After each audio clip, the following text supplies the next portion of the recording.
L'identité du compagnon d'Elisabeth Borne est longtemps restée secrète.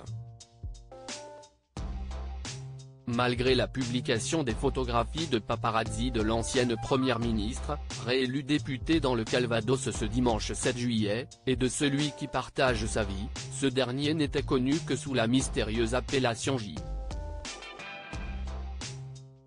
Ces deux lettres qui ne sont pas ses initiales, comme le dévoile la journaliste Bérengère Bonte, dans son livre La Secrète, une biographie d'Elisabeth Borne. Un jour, le prénom de Patrice surgit, écrit-elle en relatant son enquête.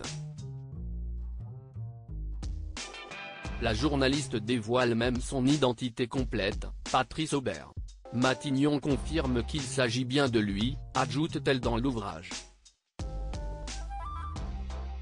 L'autobiographie en question déroule ensuite le parcours professionnel et politique de ce septuagénaire, ENA, Parti socialiste, Mairie de Paris, RATP.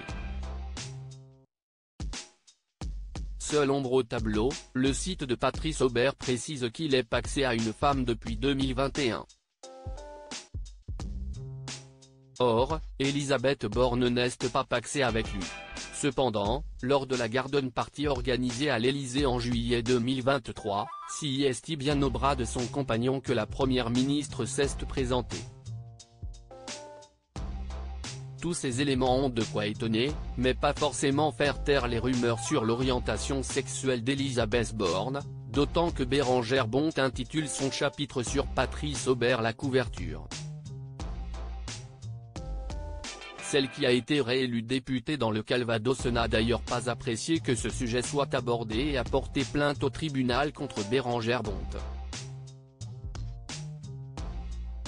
Le 30 juin 2023, le tribunal a rendu son verdict, donnant raison à la femme politique. Elisabeth Borne, Bruno Le Maire. Découvrez les ministres à leurs débuts. Elisabeth Borne, son compagnon est-il anti-mariage gay? La question de l'homosexualité trouve d'ailleurs un autre écho surprenant dans ce couple, l'engagement anti-mariage pour tous du compagnon d'Elisabeth Borne. Patrice Aubert a été adhérent, puis président des Poissons Roses, une association que l'autrice de La Secrète décrit comme une association de chrétiens de gauche qui appelle à manifester contre le mariage pour tous.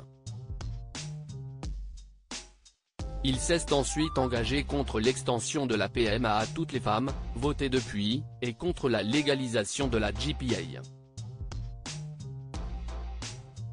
Patrice Aubert a quitté la présidence des Poissons Roses en décembre 2022. Reste que son engagement contre le mariage pour tous détonne, c'est à cause du même engagement que Catherine Vautrin n'a pas été choisie à Matignon, laissant à l'époque la voie libre à Elisabeth Borne. Crédit photo, Raphaël Lafargue-Poul.